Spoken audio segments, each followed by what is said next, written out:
They call it death watch, the period leading up to a condemned prisoner's execution. It's a time of isolation and waiting as the prisoner counts down the last hours of his life. What goes through his mind in those final moments? Do he reflect on his actions or hold out hope for a last-minute miracle?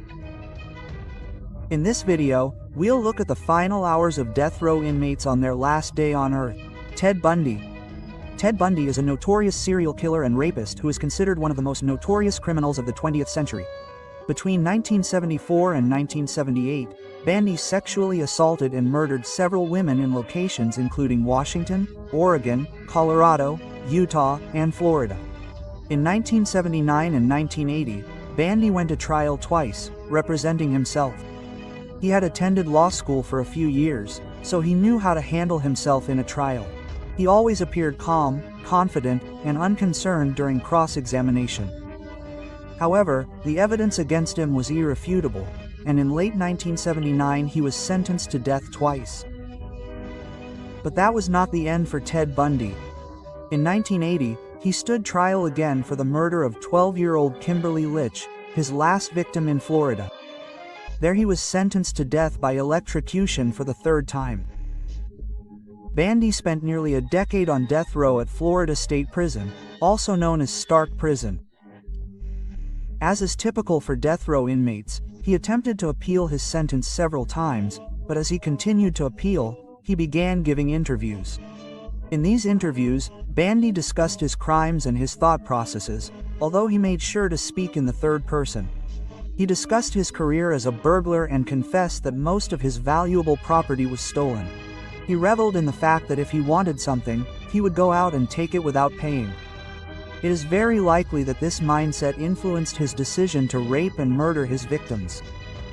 He would go out and brutally take any woman he wanted, even if it was without their consent. When his execution date was set for July 2, 1986, Bundy decided it was time to confess to all of his crimes.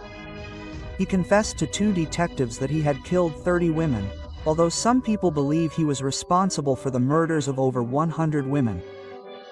He told them how he would revisit the places where he murdered his victims and perform sexual acts on their decomposing bodies, doing this for days until he couldn't take it anymore. As gruesome as it may seem, necrophilia wasn't the only incredible thing Bundy did. He also confessed that he used to cut off the heads of some of his victims with a hacksaw and take the heads home as a kind of trophy. After a couple of delays, Bundy's execution date was set for January 24, 1989. For his last meal, he made no special requests and was given the standard carceral fare of steak, eggs, hash browns, and toast. However, he lost his appetite and was unable to touch his food. On his last night alive, hundreds of people camped outside the prison, cheering and anticipating his death. Inside the prison, Bundy resigned himself to his fate and made 2 final phone calls to his mother to say goodbye. The notorious killer's last words were, "I would like to give my love to my family and friends." He was executed by electrocution at 7:0966 a.m. with 42 people present to witness his death. As soon as his death was confirmed, the people waiting outside the prison set off fireworks and danced for joy. After Ted Bundy's execution, his body was taken to the medical examiner's office for an autopsy. His brain was removed and turned over to scientists who examined it for any abnormalities that may have led to his horrific acts. Ultimately, Bundy's body was cremated at his request and his ashes were scattered in the Cascade Mountains of Washington, the same place he disposed of the bodies of some of his victims. John Wayne Gacy. John Gacy's childhood was troubled, as his relationship with his father was strained. His father, who was an alcoholic, was physically and emotionally abusive to him, his sisters, and his mother. Growing up, Gacy may have struggled to understand his sexuality, as he was attracted to men but lived in a society that was largely homophobic. Faced with this challenge, Gacy went ahead and got married. He then moved to Waterloo, Iowa, where his wife's family owned 3 restaurants and he became a manager. Gacy's life seemed perfect until May 1968. when he was accused of sexually assaulting 2 young boys. This marked the beginning of Gacy's journey down an evil path that would eventually lead to his untimely end. In November of that year, he pleaded guilty to a charge of sodomy and was sentenced to 10 years in prison. At the same time, his wife divorced him and left with their children. While in prison, Gacy became a model inmate, and after serving 18 months of his sentence, he was paroled in June 1970. Immediately after his release, Gacy returned to his hometown of Chicago to start his life over. Gacy did well, founded a successful company, got married, attended church, and was known for throwing elaborate parties. However, there was an evil side to him lurking in the shadows waiting to be unleashed.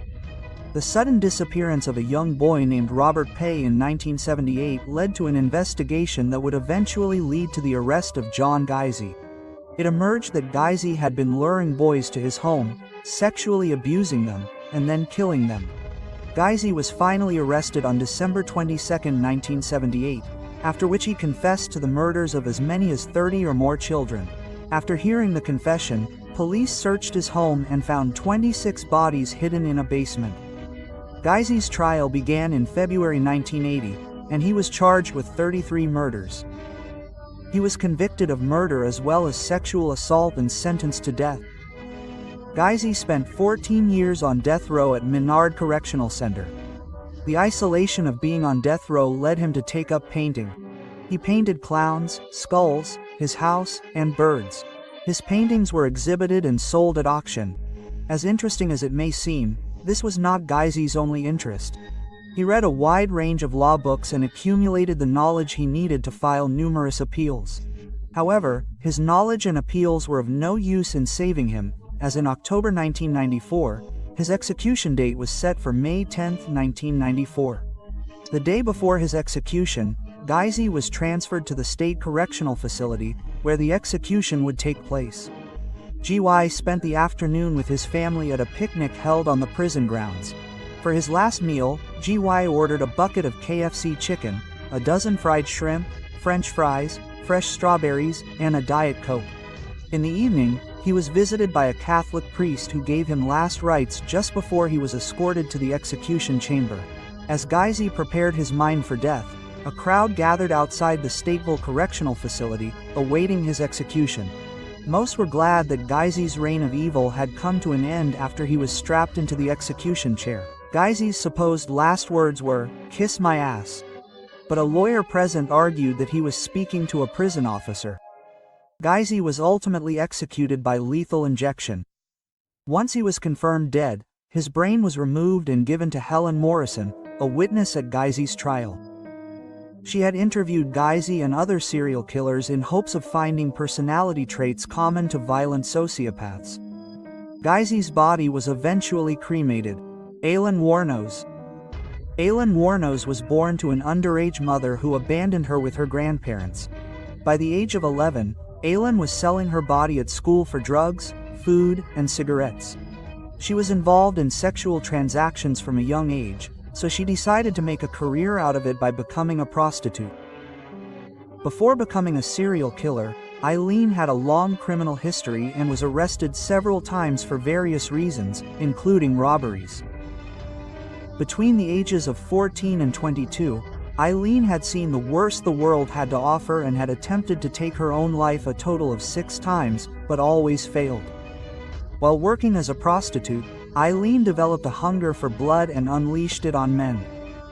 Between 1989 and 1990, she murdered 7 men between the ages of 40 and 65 and became known as the Damsel of Death. Aileen was eventually arrested in Florida and charged with the murders of 6 men. During her trial, Wuornos claimed that the murders were committed in self-defense, as she was being sexually assaulted by the men. Although it was said that she suffered from borderline personality disorder and antisocial personality disorder, Aileen was not exonerated. The prosecution argued that she had committed the murders for financial gain. By February 1993, Aileen had been sentenced to death 6 times for all but one of the murders. From her incarceration to the time of her execution, Aileen spent 12 years on death row. Wuornos' stay on death row was filled with ups and downs, as she began making bizarre claims.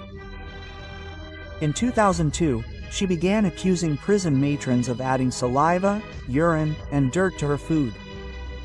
She claimed that prison officials went to great lengths to thwart her desire to commit suicide before her execution. Aileen eventually complained about a long list of things including low water pressure, wet mattresses, tight handcuffs, and more. These constant complaints about her living conditions may have been a ploy to get her off death row or an attempt to eat a reprieve. But either way, this tactic never worked. In the weeks leading up to her execution, Aileen gave interviews in which she stated that her mind was tortured. She also spoke about how she felt about the way she was being portrayed in the media. Aileen felt that she had been unfairly portrayed as a monster and also as a cold-blooded killer with no regard for human life.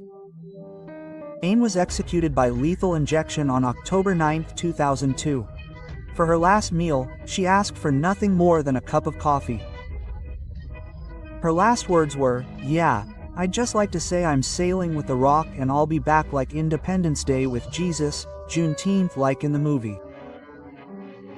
The big mothership and all that. I'll be back, I'll be back." Quote. Aileen was the second woman to be executed in Florida since the death penalty was reinstated in 1976. After Aileen Wuornos' execution, her body was cremated and her ashes were given to her childhood friend, Down Botkins, who had remained close to her despite her crimes. Botkins took the ashes to Michigan and scattered them under a tree.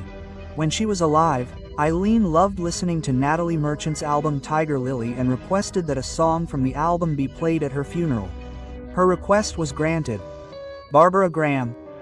By the age of 22, Barbara Graham was working as a prostitute in a brothel, where she was introduced to gambling and illegal drugs. She made friends with acquaintances, hardened criminals and ex-convicts who introduced her to all sorts of criminal activities. After 3 failed marriages, Barbara married Henry Graham in 1953. He worked as a waiter but was a petty criminal addicted to drugs. Barbara soon became friends with her husband's friends, who were also criminals. Before long, she began hanging out with the likes of Jack Santo and Emmett Perkins. Barbara's friendships with Jack Santo and Emmett Perkins would lead her to commit her worst crimes and to her death. As their friendship blossomed, Barbara began an affair with Perkins. He told her about his plans to rob an elderly woman who supposedly kept large sums of money and expensive jewelry in her home. When their plan was in place, Barbara, Santo, Perkins, and 2 other accomplices went to the woman's house, turned it upside down, beat her up, and left her for dead. Despite their efforts, the robbery was unsuccessful, as no money was found, but they had committed a serious crime that led the police directly to them.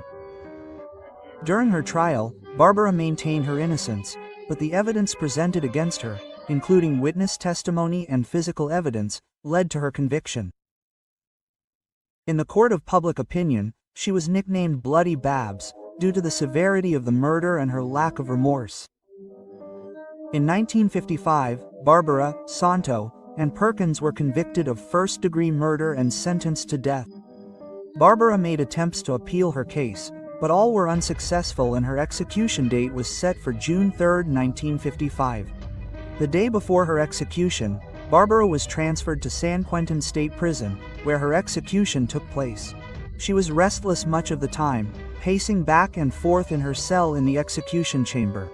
It was a small cell and she could only take 4 steps from the wall to the door.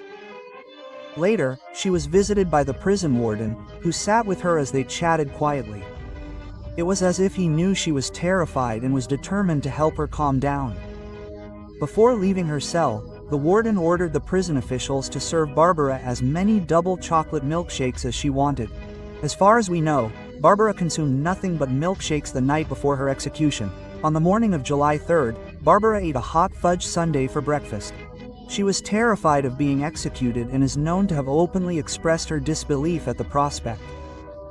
Her execution in the gas chamber was scheduled for 10 a.m. but was delayed until 11:30 a.m. when Barbara herself began protesting the delays.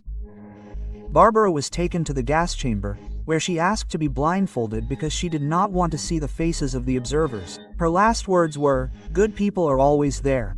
so sure she was right. But when she was advised to take a deep breath to ease the dying process, she retorted, "How the hell are you supposed to know?" The execution was witnessed by 30 people, including journalists and prison guards. Her husband, Henry, claimed her body, which was buried in Mount Olivet Cemetery in San Rafael, California. Gary Carden is an American serial killer who allegedly raped 9 elderly women and killed 7 of them between 1977 and 1978. For most of his life, Gary spent time in prison for one reason or another, but he was the least likely suspect in the murders of these women. At the time of his arrest in December 1978, Gary was involved in a robbery in South Carolina. He confessed to the robbery and was sentenced to 21 years in prison. In March 1983, just 5 years into his sentence, Gary escaped and remained on the run for a year before being recaptured. Investigations into the murders of these elderly women by a serial killer who had been labeled the stalking strangler took a different turn when new evidence led to authorities straight to Gary. They had found a gun and a matching fingerprint that proved he was the serial killer who had been terrorizing the city of Columbus, Georgia. Finding his fingerprint at a crime scene could have been a coincidence. But it wasn't, because Gary's fingerprints were found at 4 different crime scenes. Gary was charged with the murders in May 1984, and while he admitted that he had indeed been to the women's homes, he insisted that he had not committed the murders and that someone else had killed the victims. Despite Gary's attempts to maintain his innocence, the prosecution's case against him was strong, and with the evidence stacked against him, he was convicted and sentenced to death for 3 of the 7 murders in August 1986. As a death row inmate, Gary was held in a 7 by 7 foot cell, where he spent most of his time in solitary confinement. As is customary for death row inmates, he was allowed 1 hour of exercise each day, and his cell had a television and a radio to keep him company. Over the years, Gary became interested in art and began to display his artistic talent. He spent his time hand-making Christmas and birthday cards for people. Aside from art, Gary's life took a positive turn when he got married in 1996. He met his fiancée through a church group that often visited inmates. Not only did he get married, but he adopted the woman's daughter. Despite being behind bars, Gary loved his wife and formed a close bond with his adopted daughter. For a long time, Gary had hoped that one day he would be exonerated, but that day never came. He appealed several times over the years, but the verdict remained the same. On December 16, 2009, about 4 hours before his execution, Gary's hopes for an exoneration were rekindled when the Georgia Supreme Court stayed his execution. This was done because the court wanted to determine whether DNA testing was necessary to prove his innocence or guilt for the crimes.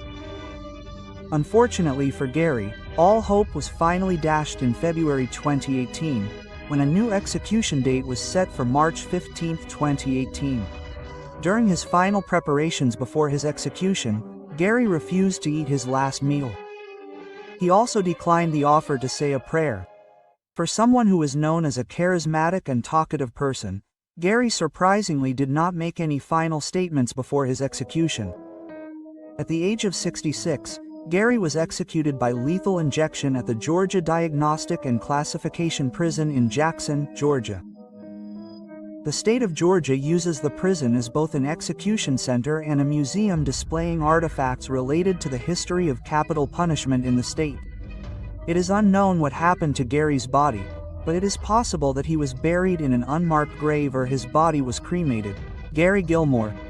Gary Gilmore was involved in crime from a young age and was first arrested at the age of 14. In 1964, he was sentenced to 15 years in prison. Years in prison for assault and armed robbery. He was paroled in April 1976, after which he moved in with his probationary cousin, Utah. There he tried to take legal jobs on 2 occasions, but failed each time. Frustrated, Gilmore returned to his violent tendencies, stealing and drinking. In July 1976, a few months after his parole, Gilmore transformed from a common criminal to a murderer. On July 19, Gary Gilmore entered a gas station in Orem, Utah, robbed it, but before leaving he fatally shot Max Jensen, a gas station attendant, as if killing one man were not enough. The next day, Gilmore robbed a Provo motel, but did not leave without shooting the motel manager, Pen Bushnell. Bushnell's wife had witnessed the encounter and saw Gilmore leaving the premises with his cash box. Gilmore accidentally shot himself in the right hand while trying to hide the murder weapon in some bushes. When he returned to a repair shop where he had been working, he found the murder weapon. After leaving his truck for repairs before going to rob the motel, the garage owner noticed that his hand was bleeding.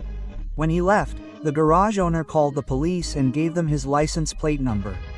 Gilmore was arrested with the help of his cousin Brenda, who alerted the police after he called her to help him with bandages and painkillers for his wound.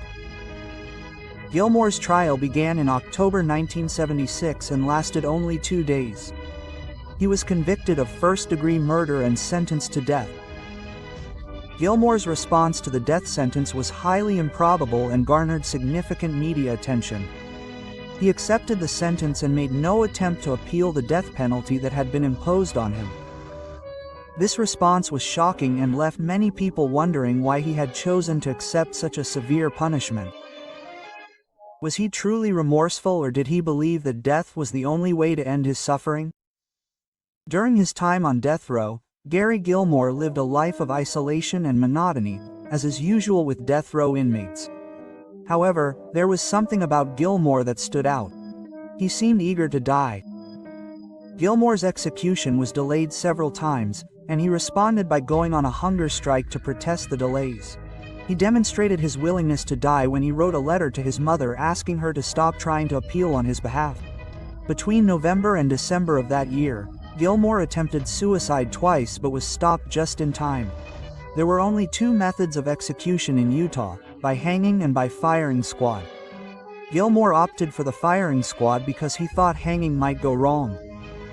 The eve of his execution, on January 17, 1977, Gilmore asked for a simple Last Supper of steak, potatoes, milk, and coffee, but he only had milk and coffee. The morning of his execution, he was taken to the execution chamber, where he was strapped to a chair. Behind him were sandbags that would catch the bullets. His acceptance of the death penalty wasn't the only thing that made Gilmore stand out. His choice of final words also made him famous. When asked if he had any final words, Gilmore simply said, "Let's do this." Following his execution, Gilmore's body was not immediately buried. Although he was a criminal for most of his life, he did one last good deed before he died. He asked that some of his organs be donated to those in need. After his death was confirmed, Gilmore's corneas were removed and sent to the University of Utah Medical Center, and within 24 hours, 2 people had received them. Following an autopsy performed that same day, his body was cremated and his ashes were scattered from an airplane. David Mason. David Mason moved on from petty crimes such as theft and prostitution to terrorizing the city of Oakland, California, between March and December 1980, killing at least 4 elderly people in their homes.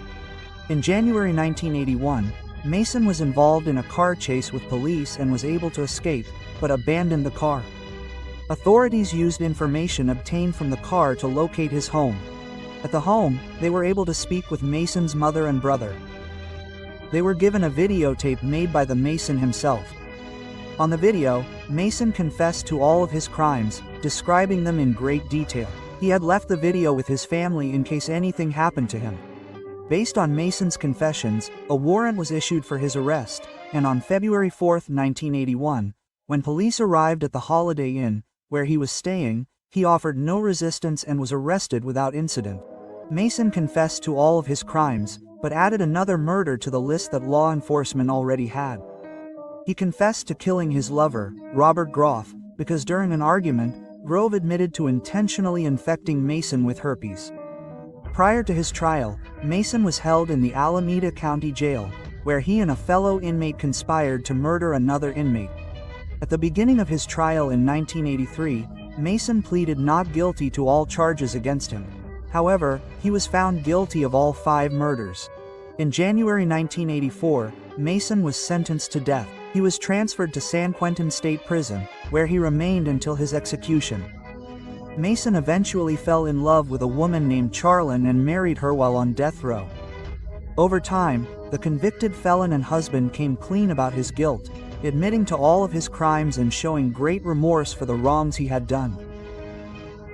Mason did show remorse, but no one knew the full extent of it until June 1993, when he voluntarily withdrew an appeal that his attorney had prepared. Had he allowed the appeal to proceed, he could have obtained a new trial that would have overturned his death sentence. But Mason declined to take that opportunity. He stated that he decided to withdraw the appeal because he wanted to set an example for other criminals not to follow in his footsteps. His execution date was set for August 24, 1993, at his request. A few weeks before his execution, Mason gave an interview to reporters in which he described his time on death row. He also spoke of how he understood the pain he had caused the families of his victims, and how he was willing to take responsibility for his actions. Although Mason received over 200 letters from people begging him to reconsider his appeal, his decision was made. As his execution date approached, Mason decided to spend his last day on earth with his family. When asked about his last meal, he refused to order anything. He asked that he and his family be served the same food as the prisoners. In his final hours, Mason asked for unlimited access to the telephone. He chose not to speak to a priest, and his final request was a glass of ice water. Mason was executed in a gas chamber on August 24, 1993. As he entered the chamber, officials informed him that he had the option of delaying his execution simply by stating that he wanted to appeal his sentence. This advice fell on deaf ears because Mason had decided his own fate and chose to die. When asked if he had any final words, Mason told the warden that he had none. David Mason was the last inmate to be executed in this manner in California. It is not known what he had. Much remains unknown about the ultimate fate of Mason's remains. However, like other death row inmates, it is possible that his body was cremated or buried in an unmarked grave. Wesley Allen Dodd, Wesley Dodd's sex crimes trail. It began when he was just 13 years old and lasted a decade until he became a murderer. As a teenager, he offered to babysit neighbors' children with the ulterior motive of abusing them when their parents were away. Over the course of 15 years, Dodd sexually abused more than 50 children. His breakthrough came in November 1989 when he was arrested for attempting to abduct a child from a Washington movie theater. Subsequent investigations into the case led police to discover the depth of Dodd's perverse desires and the lengths he had gone to satisfy them. It emerged that Dodd was responsible for the murders of 3 children in Vancouver that same year. Over the course of a 3-day investigation, Dodd finally confessed to killing all 3 children. With his confession, police obtained a warrant to search his home, and the search yielded the strangest results. Investigators found newspaper clippings of his crimes in a scrapbook, a briefcase containing his victims' underwear, and a photo album with pictures of various children he had abused. The worst thing found in his home was his journal, which explicitly detailed all of the murders, how he had committed them, and how he planned to commit more. With this new evidence, Dodd was charged with first-degree murder and attempted kidnapping. He pleaded guilty to all charges and was sentenced to death in 1990. After his sentencing, Dodd was given the choice between lethal injection and the Orca, and he chose the Orca because that was exactly how he killed his last victim. After being sentenced to death, Dodd decided to appeal his case or the sentence. Instead, he stated that it would be better for the world if he were executed because he could not rehabilitate himself. To make matters worse, Dodd stated that if given the chance, he would continue to assault and kill children and that he would enjoy doing so. His statements were a chilling revelation of the man he was, a man who was beyond redemption. And while some questioned his motives for confessing to such a scandalous thing, it was clear that he wanted to be executed. For Dodd, death seemed like the only way to end the guilt and pain he felt. While awaiting execution, Dodd used his time to spread the word about pedophilia. He gave interviews to reporters, appeared on television talk shows, and spoke in general to anyone who would listen. While continuing to advocate for his execution, Dodd wrote a self-defense booklet for children in which he gave advice on how to stay safe from pedophile men like himself. Wesley Dodd was ultimately executed at the gallows on January 5, 1993. For his last meal, he ordered grilled salmon and French fries. His execution took place on a covered gallows at the Washington State Penitentiary in Walla Walla. The execution was witnessed by local and regional staff, victims' families, and corrections officials. Dodd's last words were, "Someone once asked me, I don't remember who, if there was any way to stop sex offenders. I said no. I was wrong. I was wrong when I said there was no hope and no peace. There is hope. There is peace. I found both in the Lord Jesus Christ. Look to the Lord and you will find peace." Dodd was the first person to be executed by the Orca in the United States in over 30 years. Once the noose was placed around his neck, a deafening silence enveloped the place. As soon as the executioner pulled the lever, Dodd's life was over in a matter of seconds. Immediately after his death was confirmed, Dodd's body was flown to Seattle, where an autopsy was performed. Following the autopsy, his body was cremated and his ashes were given to his family. Over the years, death row inmates have behaved differently in their final hours.